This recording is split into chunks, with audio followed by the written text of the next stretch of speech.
Kegiatan Darmo Sakti ini adalah rangkaian perayaan Hari Raya Nyepi, di mana secara filosofi mengandung makna untuk saling memaafkan antar sesama untuk mencari kedamaian, yang bertujuan untuk mewujudkan harmoni, baik itu toleransi, rasa saling menghormati dan menghargai, serta rasa terima kasih kepada sesama umat manusia serta seluruh makhluk hidup yang ada di dunia. Kita ini adalah semua saudara. Dalam bahasa Islamnya namanya ukhuwah Islamnya, ukhuwah wakilnya. Dalam bahasa Budanya adalah kita semua adalah terkasihi. Juga dalam bahasa umat Kristennya adalah kita semua terkasihi. Kita ini tiada lain adalah semua ciptaan Tuhan. Maka itu penting kita setiap hari, setiap waktu kita saling berkoordinasi, saling keterbukaan. Puji syukur marilah kita panjatkan terlebih dahulu kehadiran Ide Sang Yang Widi Wase, Tuhan Yang Maha Kuasa, karena pada hari ini kita bersama-sama bisa berkumpul di ballroom Hotel Nirmala Denpasar untuk bersama-sama kita melaksanakan kegiatan yang dilaksanakan oleh Kemenag Kota Denpasar, yakni kegiatan dialog intern umat beragama Hindu dan moderasi beragama yang dikaitkan dengan Dharma Sakti tahun Saka 1946, yang mana pada hari ini dialog yang dilaksanakan mengambil tema melalui dialog kerukunan umat beragama, intern umat beragama, kita wujudkan umat Hindu yang Satchit Ananda. Yaitu di sini ada tema Santi Sadu Dharma Nuraga, kerukunan intern umat beragama dan antar umat beragama, yang mana dialog yang dilaksanakan adalah mempertemukan antara tokoh agama yang ada di Kemenang Kota Denpasar. Hadirin yang berbahagia, tema ini lebih mengusung kepada perdamaian. Jadi dengan dialog kita bersama-sama diajak untuk mewujudkan kerukunan yang sudah memang terwujud di Kota Denpasar, khususnya di Provinsi Bali. Karena dengan dialog kita bersama-sama akan dapat mempromosikan pemahaman untuk kita bisa saling menghargai, saling menghormati antar intern umat beragama dan sekaligus di antara antar umat beragama dan antar umat dengan pemerintah. Jadi dengan dialog kita juga nantinya mampu mengangkat, mewujudkan dan juga memperkuat toleransi beragama kita. Karena di tahun 2022 pemerintah khususnya Menak menetapkan sebagai tahun toleransi, dan di tahun 2023 Menak menetapkan sebagai tahun kerukunan umat beragama. Dan kini lanjut di tahun 2024 ini, mari kita perkuat moderasi beragama. Jadi dengan tema yang diangkat ini sangat pas sekali bahwa kita di Bali tentunya harus tetap menjaga ajeknya kerukunan umat beragama. Jadi sangat penting sekali dialog itu dilaksanakan. Melalui kegiatan Dharma Santi ini kita akan membangun sebuah kedamaian. Karena dengan dialog, perdamaian dan kerukunan akan bisa tetap kita jaga. Karena dengan dialog akan mampu kita nantinya mengatasi konflik-konflik dan juga mendorong adanya kolaborasi untuk kita bisa menyelesaikan masalah, baik itu masalah sosial maupun juga masalah masyarakat dan kemanusiaan. Nah, di sini juga melalui dialog ini itu sangat penting sekali dilaksanakan, karena dengan dialog kita bisa duduk bersama-sama, kita bisa bersilaturahmi, kita bisa bertemu bersama-sama untuk mendialogkan segala sesuatu atau tantangan-tantangan yang kini sedang kita hadapi maupun yang akan kita hadapi. Sehingga dengan dialog ini kita berusaha untuk mampu mengatasi mispersepsi ataupun prasangka-prasangka yang sering terjadi di antara kita. Dengan kita berdialog, dengan duduk bersama, semua permasalahan akan bisa kita atasi, bisa kita carikan solusi-solusinya. Jadi saya berharap dengan dilaksanakannya kegiatan ini, solusi-solusi itu akan dapat dilahirkan atau dihasilkan untuk mengatasi setiap tantangan-tantangan atau permasalahan-permasalahan yang sedang kita hadapi. Jadi dengan dialog ini kita akan membuka jalur komunikasi. Jadi jalur komunikasi itu akan lebih terbuka jika kita dialogkan bersama-sama. Kita menghindari adanya prasangka-prasangka atau atau dugaan-dugaan yang mungkin tidak benar yang terjadi di antara kita. Jadi dengan adanya dialog ini akan membangun kolaborasi dalam menyelesaikan setiap permasalahan yang sedang kita hadapi. Jadi Bapak Ibu, saya berterima kasih sekali karena Bapak Ibu bisa hadir di sela-sela kesibukan Bapak Ibu, sehingga pada hari ini kita bisa berdialog bersama-sama. Dan saya terima kasih kepada Kemenang Kota Denpasar, saya berikan apresiasi karena telah bisa menyelenggarakan kegiatan dialog dengan mengundang para tokoh-tokoh agama dan tokoh-tokoh masyarakat. Ogoh nih sing calon. Kayaknya kalau panah ke calon ini kalau panah ke teka-teka kayaknya. Karena nak yang konsen maksudnya ada panah yang teka mau calon. Nak calon aku nih. Pak, walaupun nih ogoh-ogoh cara calon. Nah biasun cara calon. Orang itu juga ogoh-ogoh. Aduh nih ganteng, aduh nih gemoy, aduh nih panas. Tapi serem deh, walaupun itu serem deh. Oh,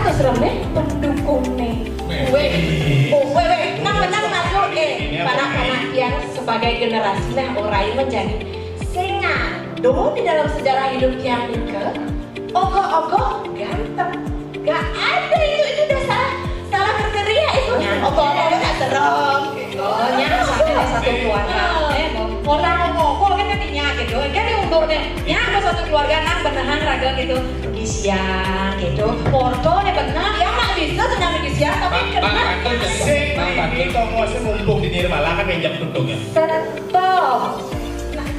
Stop. Ibu, bapak, biar ngaji, hujan, yang uyut-uyut, kemana pun sosialisasi rumah, bina, keluarga, sukina, RBKS Kota Denpasar, ke KUA lalu konseling, pranikah, pasca nikah, apa sing uyut, doen, apa waras, pusing dari rusuh, apa gue maresun merayakan nyepi tahun baru Saka. Nggak tahun baru gila gini menyel ini baru menyel nah jangan tahuan BKS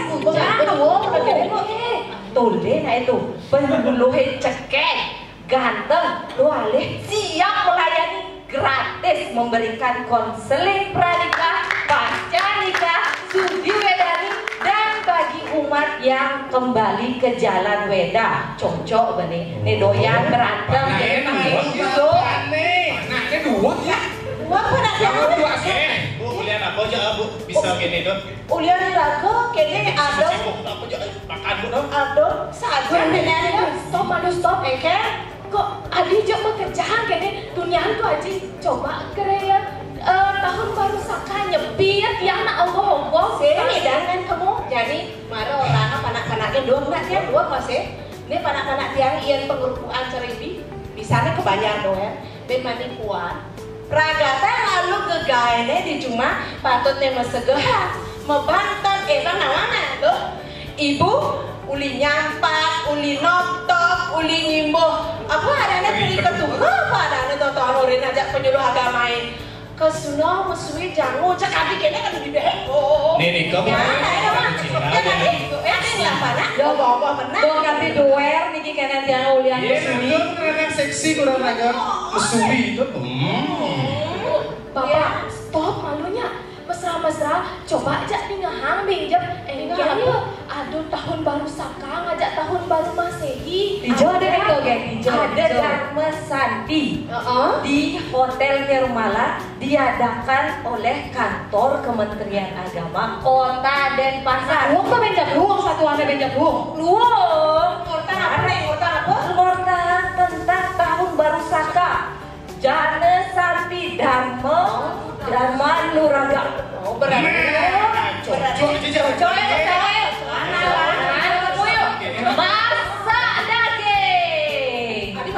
masak daging. Masak daging? Masak air bener. Masak daging. Nah ini acara lebih bergengsi. Apa wareng? Masak daging biar wareng. Wareng dadanya. Kadang tuan lak saja pati bu pendeso nyinga, aku kangen nyinga, aku nyinga, akhirnya lak saja. Waduh, Ya putra gede kekeran saking Geria Belah Batu Gianyar ide sebagai Dharma Bupati Parisade Gianyar. Kemudian narasumber yang kedua adalah Bapak Dr. Inyoman Kiryana, dilahirkan di Sekarbukti Petang tahun 72 dan beliau sekarang ini sebagai dosen di UAN Gusti Bagus Sugriwo dan sebagai jabat adalah LPM pada UAN Denpasar. Dalam narasi awal dalam berada buat suatu ilustrasi.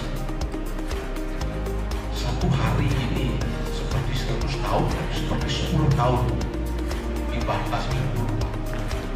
Ketika matahari terbit, kita mulai memasuki hidup kita.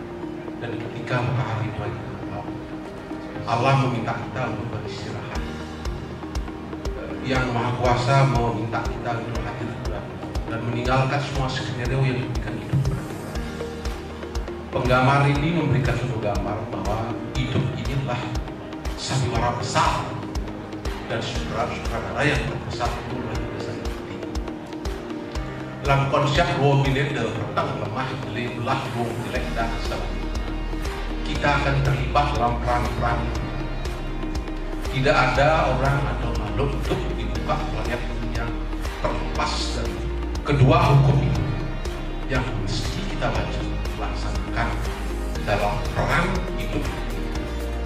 Tapi berapa besar pun perang itu kita laksanakan, suatu ketika kita harus menarik diri kita, menyadari kesadaran kita, ruh manusia ringgatin awaknya.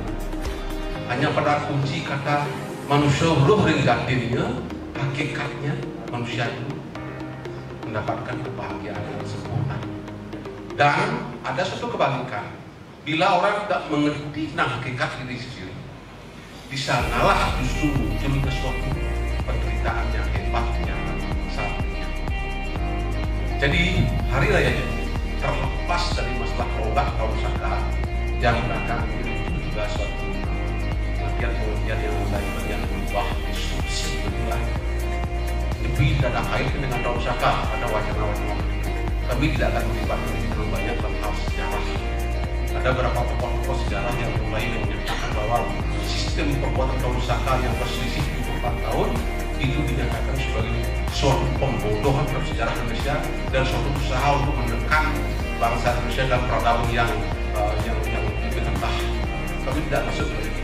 Tetapi yang jelas, tahun saka itu sudah mulai digunakan oleh bangsa Indonesia dalam peradaban di Nusantara. Sejarah yang mencatat mulai dari abad keempat di Kutai, Sulawesi, di Jawa Barat, abad kelima, langsung ke Jawa Tengah, Jawa Timur sampai ke Bali. Penulisan tahun saka yang dijadikan acuan. Sejarah juga mencatat di India bahwa tahun saka merupakan suatu momen yang sangat penting sekali dalam menjadi tonggak kedamaian umat manusia. Seperti yang dipaparkan oleh narasi tadi, bahwa ada kelompok suku bangsa yang terus bertikai. Mungkin ini yang Prada maksudkan sebagai konsep mobilede, ini benar dong itu klik ini benar. Mereka bertengkar terus menerus sehingga kedamaian menjadi jauh. Beberapa suku bangsa seperti Palawa, Yalawa, Yoana, termasuk suku bangsa Saka yang bergantian-gantian memegang kekuasaan dan bergantian-gantian membuatkan sistem tahun Saka dan bergantian membuat tahun kalender mereka sendiri. Pertempuran terus terjadi dan nampaknya memang benar. Suku Saka dinyatakan sebagai sudah bosan dengan kebenaran sehingga adalah suatu kedamaian, sehingga tahun Saka ditetapkan sebagai tahun kedamaian mulainya bersamaan dan terbukti dalam kerajaan Kaniska itu memang dimulai negara India menggunakan tahun Saka sebagai tahun perdagangan. Tetapi kita di Nusantara terpisah penjelasannya. Tahun Saka memang digunakan, tetapi teks-teks sastra-sastra di Bali yang pernah baca sama sekali tidak menyebutkan tahun Sakanya. Hanya disebutkan Wicakurdasa Snopaksa anu makan itu bertara udah mengatakan tahun enjingnya nomornya penyepian hanya begitu saja. Mak kita saja yang mengklaim Saka itu berkaitan dengan ajaran agama kita. Tahun yang digunakan oleh umat Hindu di Indonesia tidak hanya tahun Saka yang berorientasi kepada konsep Surya solar system. Ada dua sistem solar, bulan dan matahari, kemudian digabungkan sehingga perbilangan satu bulan dalam konsep agama Hindu di Bali itu memang dua konsep yang berjalan. Satu bulan sama dengan 30 hari, satu bulan sama dengan 35 hari dengan sistem pokok. Dengan sistem ini nanti ada malam mangsa, itu berapa juga tidak mau masuk wilayah warga yang terlalu banyak, karena inilah yang menentukan. Ada memang perbedaan dan perbedaan ini dengan sikap diambil alih oleh Parisade sehingga Parisade menetapkan ini pemastiannya, ini calonnya, ini penyepiannya, ini maknanya. Untuk itu kita harus jadikan acuan itu sebagai acuan yang bersifat nasional. Meskipun ada kompleks lagi seperti yang beliau katakan, peran kita sebagai peran yang dualistik yang selalu ada setuju dan tidak setuju. Ya. Ada yang mengatakan bahwa Nyepi mestinya tidak dilaksanakan di penanggal pisang, mesti dilayakan pada pas Purnama Ningke Kesana memang ada super sastranya, dua hal yang berbenturan antara Suwo Manggala dan apa lagi saya itu namanya itu dua sastra yang membenturkan. Tapi kita tidak akan bicara berbenturan terus. Kalau tidak, kita akan terus ketemu hal-hal yang tidak berdamai itu sendiri. Karena itu nyepi merupakan suatu hal yang diajarkan dalam taktur, dalam cat, dalam hakikat untuk masuk ke wilayah kosong, memulai hidup yang baru dengan penuh kesegaran, penuh kedamaian, penuh introspeksi diri dan lain sebagainya. Seperti kita bangun pagi menyambut hari yang baru dan berperan sesuai dengan suara kita. Beberapa teks-teks yang menyatakan tentang nyepi, Prana justru lebih senang mengadakan suatu kajian pada konsep sunio itu sendiri. Ya, meskipun dari konsep sunio inilah datangnya konsep nyepi itu, bahwa balik ke datang nol seperti yang diungkapkan tadi, itulah permulaan yang bagus. Apa yang masuk ke wilayah nol? Ya, disinilah teks yang menyebutkan Catmo Huluh Ring Jatinium. Jadi mengetahui hakikat diri sendiri. Terus terang saja, kita memang cukup lama juga tidak mengenal diri kita. Jadi tabu agama itu secara keseluruhan menjelaskan bahwa manusia terdiri dari 3 komponen. Komponen stula serira, komponen suksma serira, dan komponen ananda karena serira. Nyepi adalah pada poinnya berarti hari-hari lebih banyak dalam menekankan konsep ananda karena serira, di mana sang roh menyadari dirinya, konteks atau mengadakan keuyukan sang Maha Pencipta. Dalam posisi inilah manusia akan mendapatkan